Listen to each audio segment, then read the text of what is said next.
Assalamualaikum warahmatullahi wabarakatuh. Nama saya Ferry Ibrahim, mahasiswa dari Universitas Mercu Buana.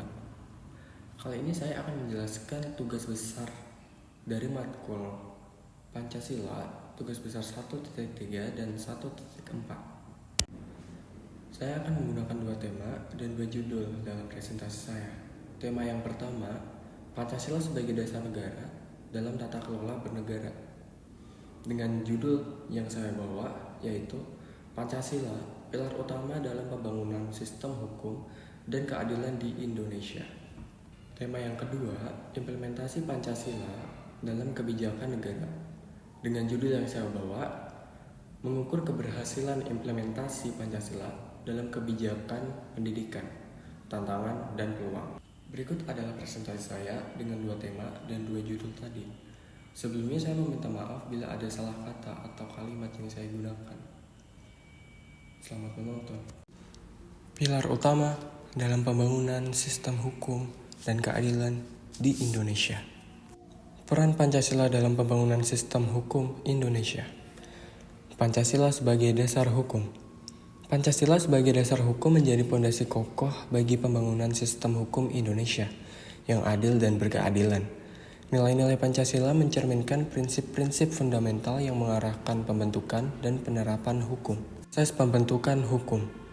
Proses pembentukan hukum di Indonesia berpedoman pada nilai-nilai Pancasila. Para pembuat undang-undang merujuk pada kelima sila Pancasila untuk memastikan bahwa hukum yang dihasilkan selaras dengan ideologi negara. Implementasi hukum. Pancasila juga menjadi landasan bagi penerapan hukum di Indonesia.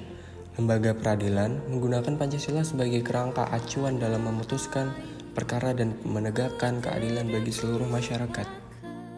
Implementasi nilai-nilai Pancasila dalam sistem peradilan, yaitu 1. Pancasila sebagai landasan. Sistem peradilan di Indonesia harus berlandaskan pada nilai-nilai Pancasila.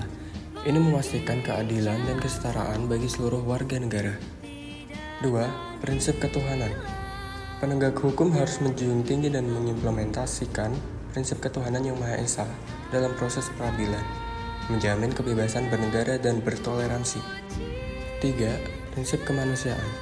Sistem peradilan harus menghormati harkat dan martabat manusia, melindungi hak asasi, serta menjunjung tinggi nilai-nilai kemanusiaan yang adil dan beradab. 4. Prinsip keadilan. Setiap warga negara harus diperlakukan secara adil dan setara di hadapan hukum, tanpa diskriminasi berdasarkan suku, ras, agama, atau status sosial. Pancasila dan penegakan hukum yang adil dan berkeadilan. Pancasila menjiwai seluruh sistem hukum di Indonesia, menjamin penegakan hukum yang adil dan berkeadilan. Hukum harus ditegakkan dan memegang teguh nilai-nilai ketuhanan, kemanusiaan, persatuan, kerakyatan, dan keadilan. Penegakan hukum yang berpedoman pada Pancasila akan menghasilkan keputusan-keputusan yang memenuhi rasa keadilan. Penegakan hukum yang berpedoman pada Pancasila akan menghasilkan keputusan-keputusan yang memenuhi rasa keadilan masyarakat, bukan hanya formalitas hukum semata. Pancasila sebagai landasan moral dan etika bagi penegak hukum. Pancasila sebagai landasan filosofis dan ideologi negara Indonesia memberikan kerangka moral dan etika yang harus dipegang teguh oleh para penegak hukum. Nilai-nilai Pancasila seperti ketuhanan, kemanusiaan, persatuan, kerakyatan, dan keadilan menjadi pedoman bagi mereka dalam menjalankan tugas dan tanggung jawab menegakkan hukum yang adil dan berintegritas. Penegakan hukum yang berlandaskan Pancasila diharapkan dapat menjalankan profesinya dengan penuh rasa tanggung jawab, keadilan, dan keberpihakan dan kebenaran. Mereka harus mampu menjadi teladan dalam mewujudkan masyarakat yang berkeadilan sosial. Peran masyarakat dalam menjaga nilai-nilai Pancasila dalam sistem hukum. 1. Pemahaman masyarakat. Masyarakat harus memiliki pemahaman yang mendalam tentang prinsip-prinsip Pancasila dan bagaimana nilai-nilainya dapat diterapkan dalam sistem hukum. 2. Kontrol sosial. Masyarakat dapat menjadi pengawas yang kritis terhadap kinerja lembaga penegak hukum agar tetap sejalan dengan nilai-nilai Pancasila. 3. Partisipasi aktif. Masyarakat perlu terlibat secara aktif dalam proses pembuatan kebijakan dan pengawasan penerapan hukum berdasarkan Pancasila. 4. Pendidikan Pancasila. Penanaman nilai-nilai Pancasila sejak dini melalui pendidikan formal dan informal dapat memperkuat komitmen masyarakat terhadap sistem hukum yang adil. Mengukur keberhasilan implementasi Pancasila dalam kebijakan pendidikan, tantangan dan peluang. Implementasi Pancasila dalam kurikulum pendidikan. 1. Penanaman nilai-nilai Pancasila. Kurikulum pendidikan harus secara eksplisit menanamkan nilai-nilai luhur Pancasila seperti keimanan, kemanusiaan, persatuan, kerakyatan, dan keadilan. 2. Integrasi dalam mata pelajaran. Pancasila harus berintegrasi dalam semua mata pelajaran, dari bahasa, sastra, sains, dan hingga sains dan teknologi, agar siswa dapat memahami dan menginternalisasi prinsip-prinsipnya. 3. Aktivitas berbasis Pancasila. Selain teori, kurikulum juga harus menyediakan aktivitas praktis seperti gotong royong, musyawarah, dan apresiasi budaya yang mencerminkan nilai-nilai Pancasila. Peran guru dalam menanamkan nilai-nilai Pancasila. 1. Menjadi teladan.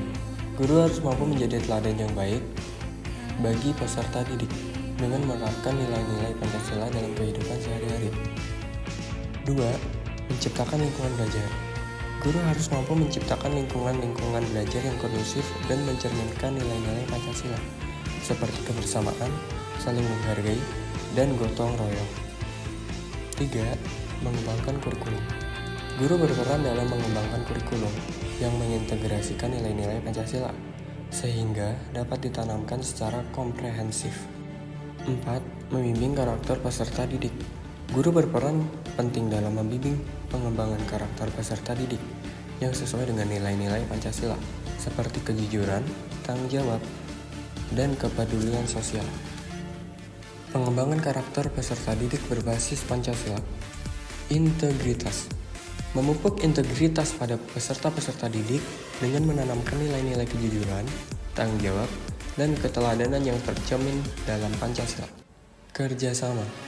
Mengembangkan kemampuan kerjasama dan gotong royong pada peserta didik sebagai wujud penerapan prinsip kemanusiaan dan keadilan sosial Pancasila. Kebinekaan.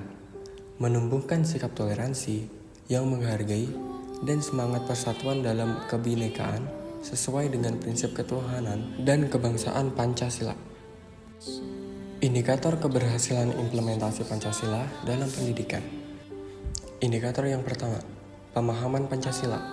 Peserta didik dapat menjelaskan makna dan muatan sila-sila Pancasila dengan baik. Kedua, pengamatan nilai-nilai Pancasila. Peserta didik menunjukkan perilaku yang sesuai dengan nilai-nilai Pancasila dalam kehidupan sehari-hari.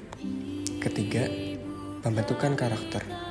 Peserta didik memilih kepribadian yang mencerminkan sila-sila Pancasila, seperti religius, nasionalis, demokratis, dan gotong royong. Keempat, kualitas lulusan. Lulusan lembaga pendidikan mampu bersaing secara global dengan tetap menjunjung tinggi nilai-nilai Pancasila. Kesimpulan dan rekomendasi. Kesimpulan yang pertama adalah kemitraan strategis. Perlunya kemitraan strategis antara pemerintah, lembaga pendidikan, dan masyarakat untuk memperkuat implementasi Pancasila dalam kebijakan pendidikan. Yang kedua, inovasi kurikulum. Mengembangkan kurikulum yang secara komprehensif mengintegrasikan nilai-nilai Pancasila dalam proses pembelajaran dan pembentukan karakter peserta didik. Yang ketiga, peningkatan kapabilitas guru. Membekali guru dengan kemampuan mengimplementasikan Pancasila dalam pengajaran dan pembimbingan peserta didik sesuai dengan prinsip-prinsip Pancasila. Jadi, implementasi Pancasila dalam kebijakan pendidikan membutuhkan komitmen dan kerjasama dari berbagai pemangku kepentingan. Diperlukan upaya berkelanjutan untuk memperkuat penanaman nilai-nilai Pancasila, mengembangkan kurikulum yang inovatif, serta meningkatkan kapabilitas guru dalam membentuk karakter peserta didik yang berlandaskan Pancasila.